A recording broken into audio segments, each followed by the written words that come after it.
मेरा नाम है हरिया, मैं काम करता हूँ बहुत बढ़िया, खाता हूँ खाना और रोज गाता हूँ गाना। अरे यार, आज तो बहुत देर हो गई। इस खतरनाक जंगल को देखकर तो मेरे हाथ पैर ठंडे हो गए हैं। अगर मैं वक्त पर गांव नहीं पहुंचा तो मालिक बहुत नाराज हो जाएंगे। तभी हरिया को एक आवाज सुनाई देती है। सुनिए हरि जी। अरे, ये आवाज किसने दी? तभी हरिया को सामने कुछ दूर एक औरत खड़ी दिखाई देती है। अरे भाई, ये औरत अकेली इतनी रात को इस जंगल में क्या कर रही है? चलकर पूछना पड़ेगा। फिर हरिया अपनी बैलगाड़ी उस औरत के सामने लाकर रोक देता है और उससे पूछता है।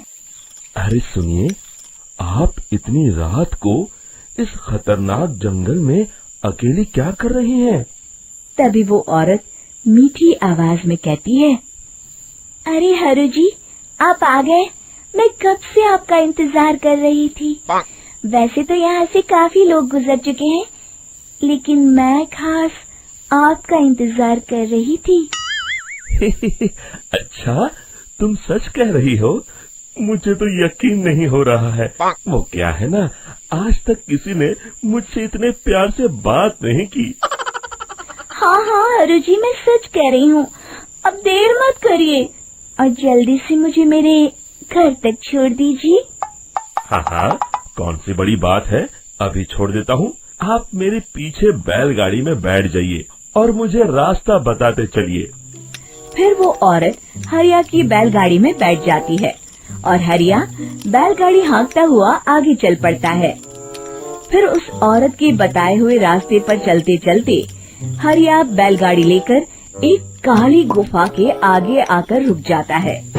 हरिया उस औरत से पूछता है, हाँ देवी जी, आपका घर कहाँ है? यहाँ तो एक गुफा के अलावा और कुछ नहीं है। तभी अचानक वो औरत हवा में उड़ने लगती है। देखते ही देखते उसका सुंदर रूप एक डरावनी चुड़ैल में बदल जाता है और वो जोर जोर से हंसती है। अरे तू तो एक नंबर का बेवकूफ निकला। तू तो बड़ी आसानी से मेरी बातों में आ गया। अरे मर गया रे, ये तो एक चुड़ैल है। हे भगवान बचा ले, ये तो बड़ी डरावनी दिखाई दे रही है। और फिर अगले ही पल हरिया की बैलगाड़ी में रखा सारा सामान हवा में उड़ता हुआ उस काली गुफा के अंदर चला जाता है और वो चुड़ैल भी उस गुफा के अंदर जाकर कहीं गायब हो जाती है। हरिया ये नजारा देख बुरी तरह घबरा और परेशान हो जाता है। अरे, ये चुड़ैल तो मेरा सारा सामान लेकर गुफा में गायब हो गई। अब क्या होगा? अगर मैं गांव खाली हाथ गया तो मालिक मेरी अच्छी खबर लेंगे। मेरी इस बात का कोई यकीन भी नहीं करेगा। फिर आखिर वही हुआ।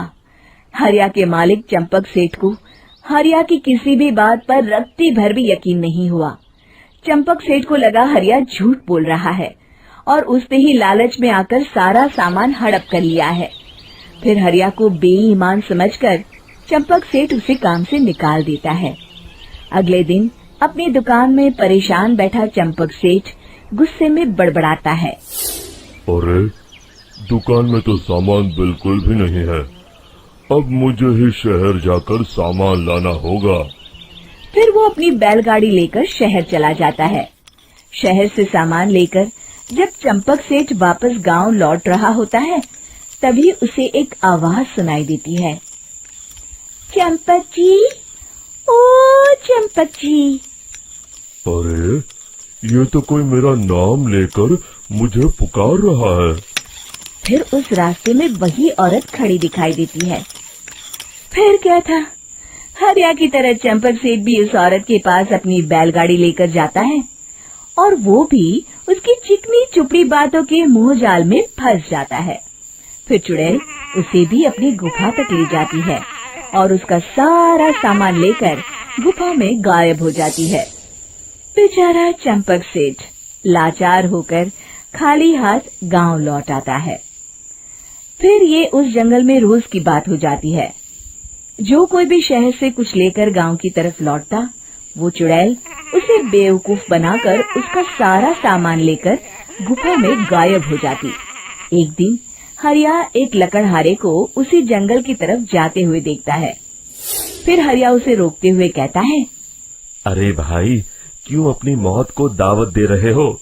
मेरी बात मानो, आगे जंगल में मत जाओ, वहाँ एक बड़ी भयानक चुड़ैल रहती है।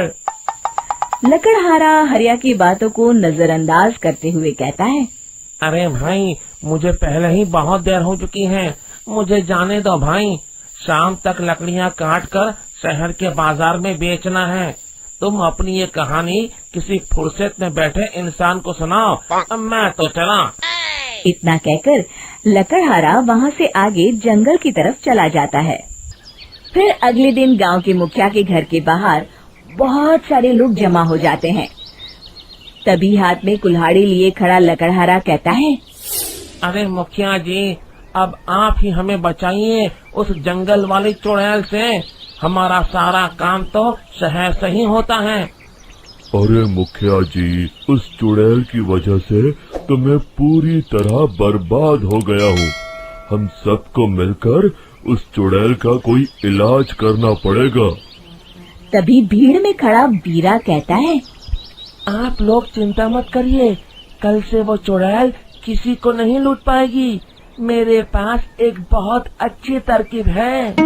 तभी चंपक सेठ उसका मजाक उड़ाते हुए कहता है, अरे तेरा नाम वीरा है तो क्या हुआ? तूने अभी उस चुड़ैल को देखा नहीं है?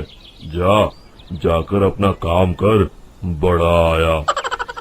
तब मुखिया जी कहते हैं, नहीं चंपक सेठ, मुझे लगता है हमें इस लड़के को एक मौका देना चाहिए।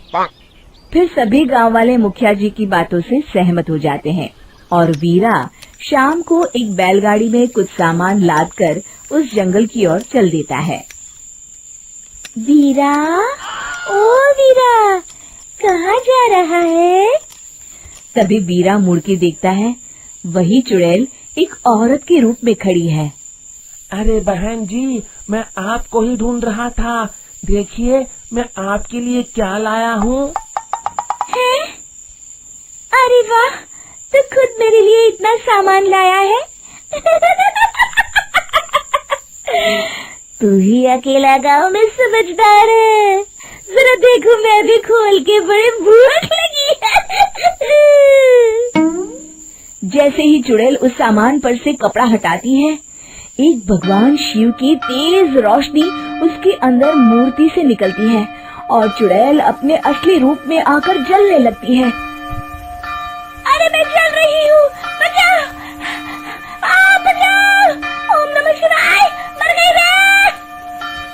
देखते ही देखते वो चुड़ैल राख के साथ उड़ जाती है और सभी गांव वाले भी वहां जाते हैं।